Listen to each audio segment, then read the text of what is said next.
ఈరోజు మనం తాటి ముంజల జ్యూస్ తయారు చేసుకుందామండి.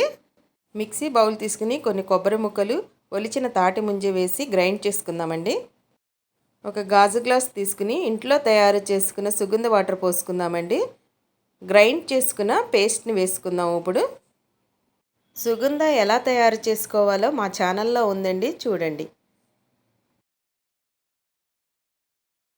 నానబెట్టిన సబ్జా గింజలు 2 స్పూన్లు వేసుకుందామండి.